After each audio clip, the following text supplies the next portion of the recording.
अनुग्रह अनुग्रह अनुग्रह परमेश्वर का अनुग्रह पापों से बचाता है, नव जीवन देता है।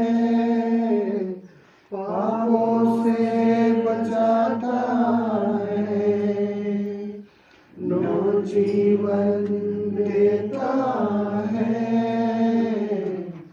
अनुग्रह अनुग्रह अनुग्रह परमेश्वर का अनुग्रह अनुग्रह अनुग्रह अनुग्रह परमेश्वर का अनुग्रह। हालेलुया। आइए हम लोग पत्रस की पत्री में से हम लोग पढ़ेंगे। पहला पत्रस 1 अध्याय 1 और 2 को हम लोग पढ़ेंगे।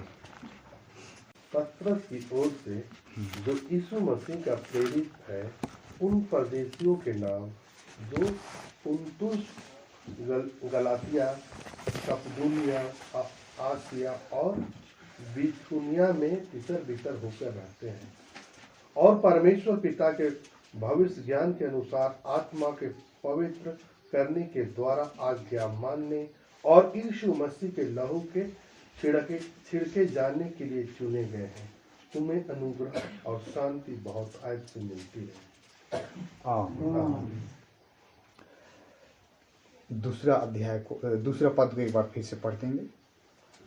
और परमेश्वर पिता के भविष्य ज्ञान के अनुसार आत्मा के पवित्र करने के द्वारा आज्ञा मानने और यीशु मसीह के लहू के छिड़के जाने के लिए चुने गए हैं। आमीन।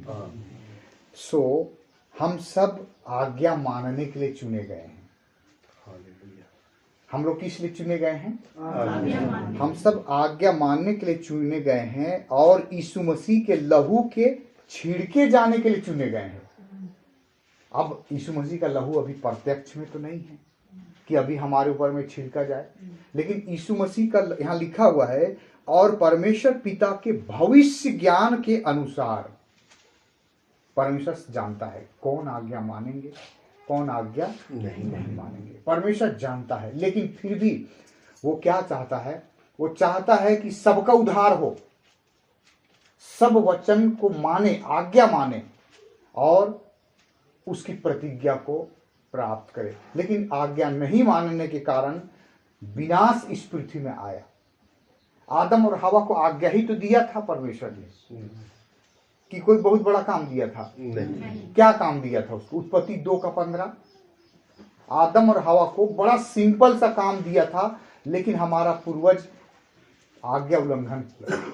उत्पत्ति 2:15 में तब यहोवा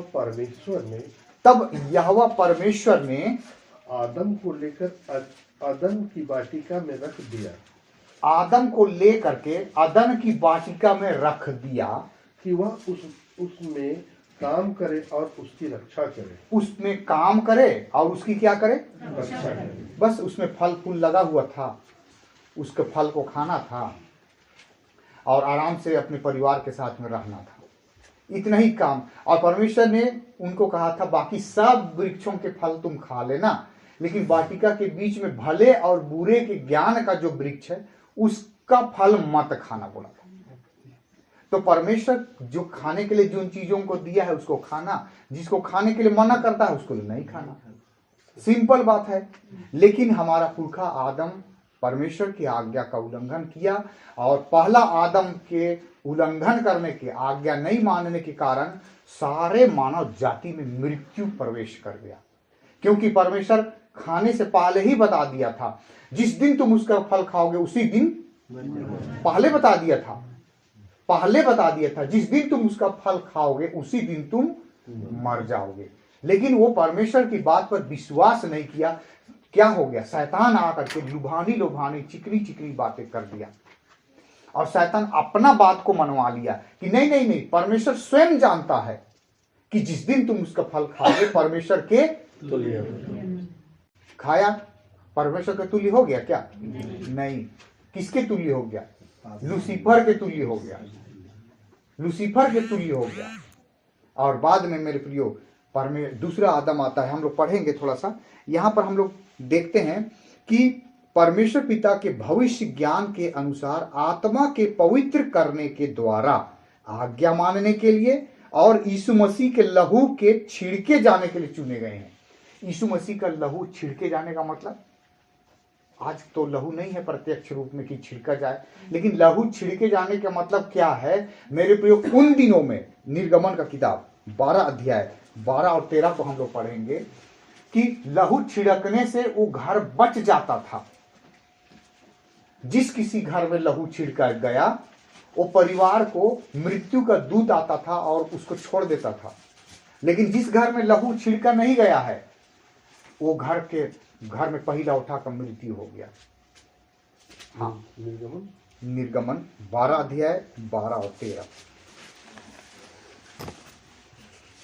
क्योंकि उस रात को मैं मिस्र देश के बीच में होकर जाऊंगा, हाँ, और मिस्र देश के क्या मनुष्य क्या पशु सबके पहलौठों को मारूंगा। सबके पहलौठों को, आदमी का हो चाहे भेड़ बकरी का हो गाय बैल का हो, जिसका पहला बेटा होगा, बड़ा बेटा होगा, वो उसको मार दूंगा। हाँ, और मिस्र के सारे देवताओं को, और मिस्र के सारे देवताओं को मैं दंड दूंगा। मैं यहोवा हूँ। मैं यहोवा हूँ। और जिन घरों में तुम रहोगे, और जिस घर में तुम रहोगे, उन पर वह लहू तुम्हारे लिए चिन्ह ठहरेगा। वो जिस घर में तुम रहोगे वो छिड़का हुआ लहू जो है वो तुम्हारे लिए चिन्ह ठहरेगा। अर्थात मैं उस लहू को देख करके तुमको छोड़ जाऊंगा। हाँ, और जब मैं मिस्र देश के लोगों को मारूंगा तब वह विपत्ति तुम पर ना पड़ेगी। हाँ। और तुम नष्ट नहीं होगा। मेरे प्रिय, आज भी यीशु मसीह का लहू छिड़का जाने के लिए हम सब चुने गए हैं। तो यीशु मसीह का लहू छिड़कने का मतलब हम सब बचने के लिए चुने गए हैं। किस लिए चुने गए हैं? हम लोग सब बचने के लिए चुने गए हैं। मतलब कौन सा, कहां से बचना है हम लोग? दूसरी मृत्यु से। कौन सा मृत्यु से? क्योंकि पहला आदम के द्वारा मृत्यु जगत में प्रवेश किया, ये शारीरिक मृत्यु। इसीलिए आदम 930 साल रहा, उसके बाद में क्या हो गया? मर गया। फिर उसका बेटा फिर लोग बढ़ते गए। मृत्यु, शारीरिक मृत्यु हमारा हो सकता है, लेकिन आत्मिक मृत्यु हमारा नहीं होगा।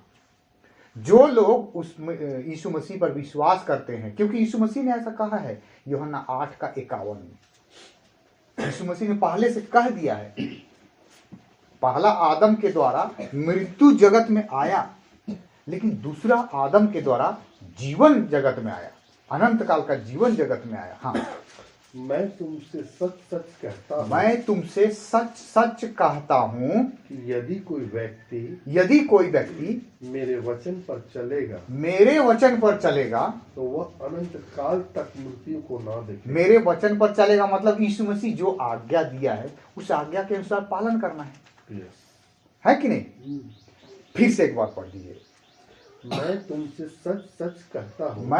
सच सच कहता हूँ कि यदि कोई व्यक्ति मेरे वचन पर चलेगा तो वह अनंत काल तक मृत्यु को ना देखेगा। ये किस मृत्यु का बात कह रहा है?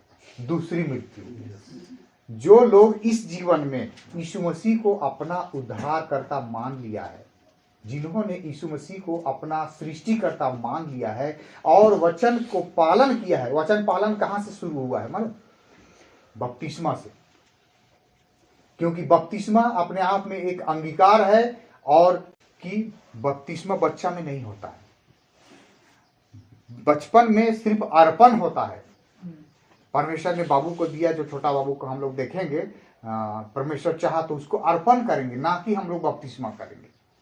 क्योंकि यीशु मसीह ने कहा है मरकुस 16:16 में, जो विश्वास करे और बपतिस्मा ले उसी का जो विश्वास नहीं करेगा उसका उद्धार नहीं होगा। यानी कि संबंध बपतिस्मा का उद्धार से है।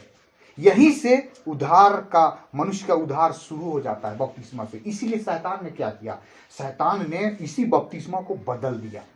अलग अलग चर्चों में, अलग अलग गिरजा में, अलग अलग तरीके से, कि वचन बाइबल में कैसे लिखा गया है, बाइबल में कैसे किया गया है, बाइबल में कैसे आज्ञा हमें देता है, तब जाकर के हम लोग क्या होते हैं, धार्मिकता के उस मार्ग में आगे बढ़ते हैं।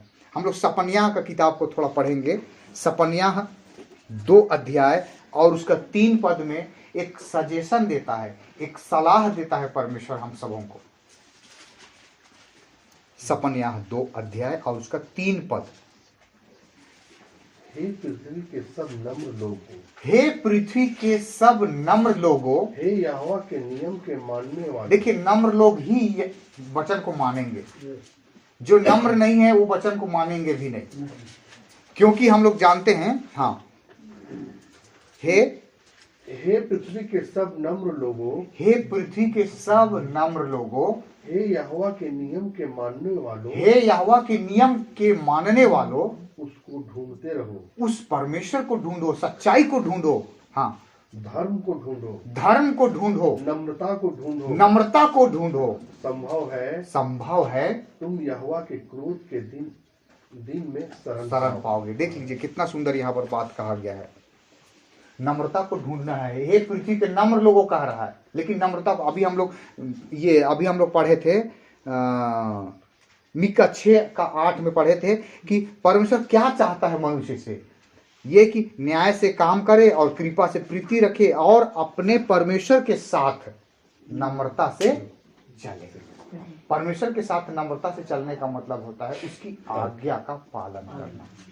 ज्यों ज्यों उस दिन को आते देखो, इकट्ठा होना ना छोड़ो। ये परमेश्वर का नियम है, क्योंकि सभी लोगों ने अपना अपना गिरजा बना लिया है, सबों ने अपना अपना नियम बना लिया है और परमेश्वर के नियम को उन्होंने त्याग दिया है, छोड़ दिया है। और इसीलिए परमेश्वर क्या कहता है यहाँ पतरस की पत्री में, और परमेश्वर पिता के भविष्य ज्ञान के अनुसार, माने पहले से जानने के अनुसार, आत्मा के पवित्र करने के द्वारा आज्ञा मानने और यीशु मसीह के लहू के छिड़के जाने के लिए चुन लिए गए हैं। मतलब बचने के लिए हम लोग चुने हैं, नाश होने के लिए हम लोग नहीं चुने हैं। हम लोग देखते हैं कि पहला इतिहास 22:8 में परमेश्वर ऐसा कहता है, परंतु यहोवा का यह वचन मेरे पास पहुंचा, तूने लहू बहुत बहाया। दाऊद के विषय में कह रहा है कि तूने बहुत लहू बहाया। हाँ, और बड़े बड़े युद्ध किए हैं, और बड़े बड़े युद्ध किए, इसलिए तू मेरे नाम का भवन ना बनाने पाएगा। मेरे नाम का भवन ना बनाने पाएगा, क्योंकि तूने भूमि पर मेरी दृष्टि में हाँ बहुत लहू बहाया है। इसलिए दाऊद जो है यरूशलेम का मंदिर को नहीं बना पाया, लेकिन दाऊद का बेटा सुलेमान ने उस मंदिर को बनाया और बोला जो कोई भी तकलीफ में रहेगा, किसी भी समय कभी भी तकलीफ में रहेगा, उस मंदिर की तरफ मुंह कर करके प्रार्थना करेगा और हे परमेश्वर तू उसकी सुन लेना बोला है। हम लोग देखते हैं कि इब्रानी 11:28, हाँ, विश्वास ही से उसने फसा और लहू छिड़कने की विधियां मानी। देखिए, उनको बोला गया था कि जिस परिवार में बचना है उस परिवार में एक मेमना को वध किया जाए और उसका लहू को दरवाजा में लगा दिया जाए। जिस किसी घर में ऐसा लगा हुआ होगा वो परिवार बच जाएगा, और जिस परिवार के लोग विश्वास नहीं करेंगे और ऐसा नहीं करेंगे उसमें मृत्यु होगा। उस घर में जो घर का जो पहिलौठा बच्चा है, बेटा है, वो नाश हो जाएगा। हाँ, एक बार फिर से, विश्वास ही से उसने फसा और लहू छिड़कने की विधि मानी कि पहलौठों का नाश करने वाला इसराइलियों पर हाथ ना डाले। और हमारा छुटकारा जो है वो सोना चांदी से नहीं, लेकिन कैसे है, परमेश्वर के बहुमूल्य लहू के द्वारा हमारा छुटकारा। हम लोग दूसरी मृत्यु से कैसे बच सकते हैं? यीशु मसीह का लहू के द्वारा बच सकते हैं। 45 में, पहला कुरिन्थी 15 का 45 में ऐसा लिखा हुआ है प्रथम मनुष्य अर्थात आदम जीवित प्राणी बना। पहला कुरिन्थी 15 का 45 पढ़ देंगे। ऐसा ही लिखा भी है ऐसा ही लिखा भी है कि प्रथम मनुष्य पहला आदमी आदम था, हाँ, अर्थात आदम जीवित प्राणी बना और अंतिम आदम जीवनदायक आत्मा बना। हाँ, अंतिम आदम क्या बना? जीवनदायक। हम सब भी आत्मा है। शरीर में तो हम लोग है ये हैं अभी, लेकिन जब शरीर को हम त्याग देंगे तो फिर हम आत्मा में आ जाएंगे हर मनुष्य।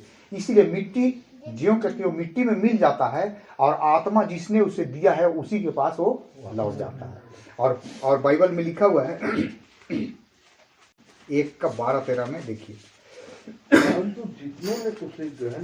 जितनों ने उस यीशु मसीह को ग्रहण कर लिया है उसने उन्हें परमेश्वर की संतान होने का अधिकार दिया। देख लीजिएगा, परमेश्वर की संतान होने का अधिकार कब होगा? जब हम उसे ग्रहण करेंगे।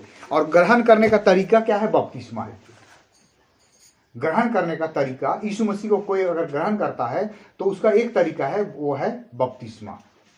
हाँ, अर्थात उन्हें जो उसके नाम पर विश्वास रखते हैं, उसके नाम पर विश्वास करते हैं। अभी देखिए संस्थाई मंडलियों में क्या हो जा रहा है, लोग नाम पर विश्वास नहीं कर रहे हैं, इसलिए बिना नाम का बपतिस्मा हो रहा है। सीधे कैसे कर दे रहे, मैं तुमको पिता पुत्र और पवित्र आत्मा के नाम से बपतिस्मा देता हूं। पिता पुत्र पवित्र आत्मा में नाम थोड़ी है, वो पिता पुत्र और पवित्र आत्मा का एक नाम है, उससे बपतिस्मा दो बोल करके बोला गया है। और वे लोग नाम को मान नहीं रहे हैं। बाइबल में लिखा हुआ है कुलुसी 3:17 में, वचन से या काम से जो कुछ भी करो सब यीशु मसीह के नाम से करो। लेकिन शैतान ने क्या कर दिया? शैतान ने उन लोगों की आंखों को क्या किया? बंद कर दिया। आंखों को की बुद्धि को, परंतु जितनों ने उसे ग्रहण किया, ग्रहण करने का तरीका बपतिस्मा है।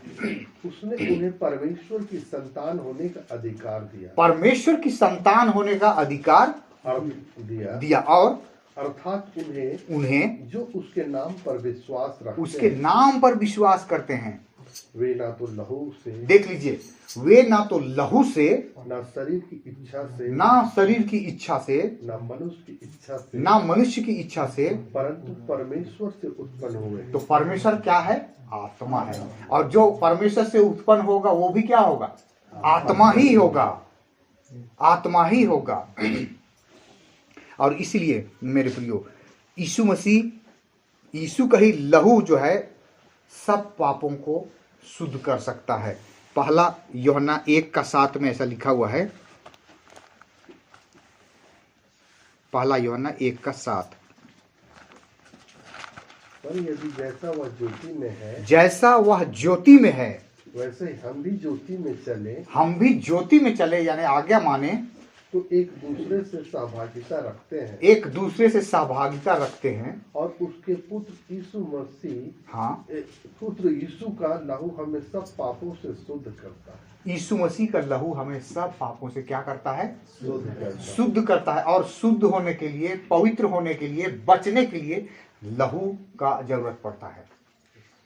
बिना लहू बहाए पापों की क्षमा नहीं हो सकता है। सो अब बैल का, बकरी का लहू बहाने की आवश्यकता नहीं है। हम सबों के लिए यीशु मसीह स्वयं बलिदान हो गया है, वो क्रूस पर चढ़ा दिया गया है, हमारे बदले में वो दे दिया गया है। अब क्या है? सिर्फ उसका आज्ञा को पालन करते हुए हमें उद्धार के कार्य को पूरा करते जाना है। और इसीलिए मेरे प्रियो, शैतान ने क्या किया? इस उद्धार का नियम को बदल दिया। चलिए हम लोग पढ़ेंगे 2 कुरिन्थी 4:3। परंतु यदि हमारे सुसमाचार पर पर्दा पड़ा है, तो यह नष्ट होने वालों ही के लिए पड़ा है। तो ये नष्ट होने वालों ही के लिए पड़ा हुआ है, और उन अविश्वासियों के लिए, देख लीजिए, अविश्वासियों के लिए, जिनकी बुद्धि इस संसार के ईश्वर ने, क्या चीज को? बुद्धि को, इस संसार के ईश्वर ने, इस संसार का ईश्वर अंधी कर दी। हाँ, इस संसार का ईश्वर कौन है? शैतान है। और शैतान का मेन काम झूठ बोलना है। आदम हवा से उसने झूठ ही कहा कि जिस दिन तुम उसका फल खाओगे उसी दिन तुम नहीं मरोगे, तुम परमेश्वर के तुल्य हो जाओगे।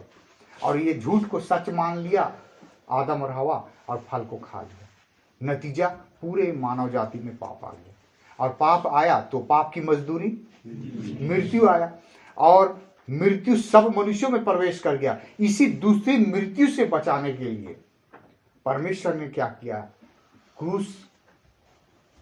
क्रूस में चढ़ाया गया, ताकि जो कोई उस क्रूस पर चढ़ाए हुए यीशु की ओर ताके वे बच जाए। हालेलुया। सो